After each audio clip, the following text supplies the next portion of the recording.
If you are a people pleaser, you are manipulative. Yeah, I said it. I mean, you probably don't know that's what it is. You're bending over backwards, hoping to control how people see you. You're trying to make sure no one ever gets upset, so you'll never have to feel guilty or rejected. This video might hurt your feelings, but don't worry, it's my pleasure. You know exactly what I'm talking about. You said yes to helping someone move even though your back hurts. You agreed to babysit when you were already drowning in work. You went to a party you hated because you didn't want to seem rude. And now you're exhausted, resentful, and secretly praying the day ends fast. So, in this video, we're going to dismantle your entire people-pleasing habit piece by piece. I'm going to show you why you're addicted to saying yes even when you want to scream no. The mental traps keeping you stuck in this endless cycle of fake smiles and secret resentment. Savage-level strategies to finally put yourself first without feeling guilty about it. Oh, by the way, I always feature my favorite comment from the last video at the end, so stick around to see if it's yours. Let's go. Number 1. Why you're addicted to people-pleasing. Let's start with the hard truth. You weren't born this way. Babies don't pop out of the womb apologizing for crying too loud. Somewhere along the line, you learned that approval equals safety. As a kid, if you pleased people, parents, teachers, whoever, you got rewarded. If you disappointed them, you got rejected, punished, or made to feel like garbage. That survival pattern stuck, and now you're a grown adult still terrified of someone frowning at you. But here's the problem. In adulthood, people-pleasing doesn't save you. It slowly kills you. You sacrifice your time, your energy, and your peace so that other people don't feel a single ounce of discomfort.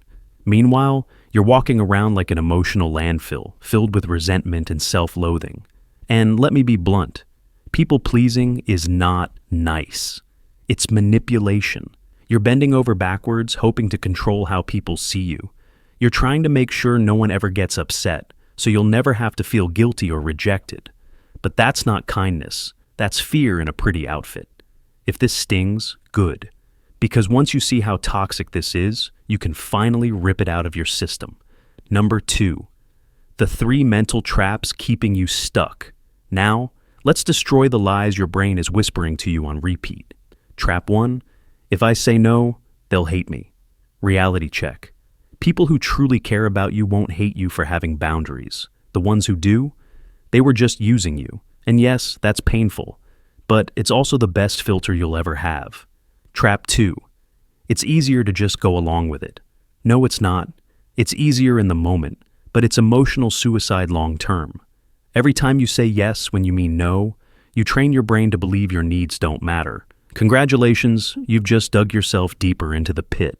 Trap 3. If I make them happy, they'll like me. You are wrong because you can bake cookies, give them rides, loan them money, and they'll still ghost you the second they don't need you. Because people don't respect doormats, they wipe their feet on them. Number 3. How to burn your people-pleasing habits to the ground. Okay, now for the fun part. Fixing this mess. Step 1. Get comfortable being disliked. You have to get so comfortable with disappointing people that it becomes a sport. Say no to small things just to practice. Say, I can't help you with that, without adding a 5-minute apology speech. You'll feel like a villain at first, but that's okay. Epictetus, the Stoic philosopher, once said, if you want to improve, you need to be okay with people thinking you're selfish or difficult. Their opinion won't kill you, but pleasing everyone will. Step 2. Set one non-negotiable boundary. You don't need 50 boundaries right now. Pick one. Maybe it's not answering work emails after 7 p.m. Maybe it's not lending money to people who never pay you back. Whatever it is, enforce it like your life depends on it, because your peace definitely does. Step 3. Question every yes before you say yes to anything. Pause. Ask yourself, do I actually want to do this, or am I just afraid of what they'll think if I say no? If the answer is fear, the answer is no. It's time to rewire your brain so you stop begging for crumbs of validation and start living for yourself. Step 4. Rewire your self-worth. Stop outsourcing it. People pleasers live like addicts. But instead of chasing alcohol or junk food, you're chasing other people's approval. Your entire self-worth is outsourced to how others perceive you, and it's a dangerous game because people's opinions change faster than Wi-Fi signals. Here's the uncomfortable truth. If you don't build your own sense of value, you'll always be a slave to other people's moods. Start small. Make decisions based on your values, not how it'll look to someone else. Do things that make you proud, even if no one is watching. Write down 3 ways you added value to your own life at the end of each day. Because when your sense of worth comes from inside, you stop walking around like a human popularity contest. You'll realize you don't need to be liked to be happy. You just need to be aligned with your own damn standards. Step 5, stop apologizing for existing. If you're a chronic people pleaser, chances are you apologize like 20 times a day for things that aren't even your fault. Sorry for bothering you. Sorry I'm late. Sorry for existing. Sorry the sun rose in the east again. Just stop. Apologies should be reserved for when you genuinely mess up, not when you simply take up space. Next time you want to apologize for something ridiculous, replace it with a thank you. Instead of, sorry I'm late, say, thanks for waiting. Instead of, sorry for taking so long, say, thank you for your patience. Why? Because sorry puts you in a position of weakness. Thank you reinforces mutual respect. Step 6. Adopt the "you're allowed to be disappointed" mindset. This one is nuclear. The next time you say no and someone gets upset, don't panic, don't backtrack, just repeat this sentence in your head. They're allowed to be disappointed, and I'm allowed to protect my peace. You can't control their feelings, but you can control your boundaries.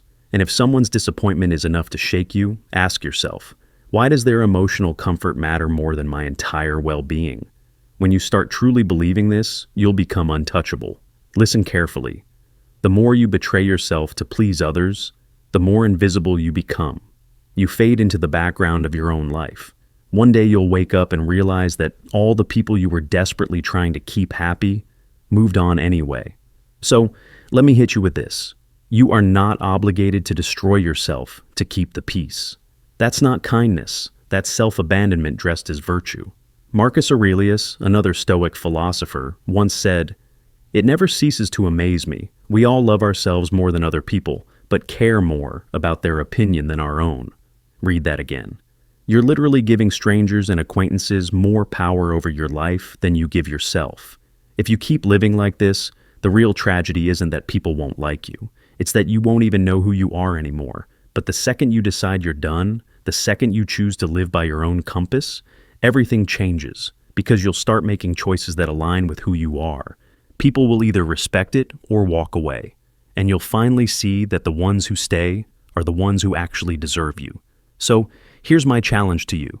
The next time you're about to say yes out of fear, pause, breathe, and choose you. Not because it's easy, but because your life depends on it. The comment of the day goes to Victor7530, and he said, "Thanks again. This was painful at times, which means that it's true. It's what I need to hear and act on. If it didn't sting, it wouldn't stick." Victor felt the truth slap so hard, it left a life lesson-shaped bruise.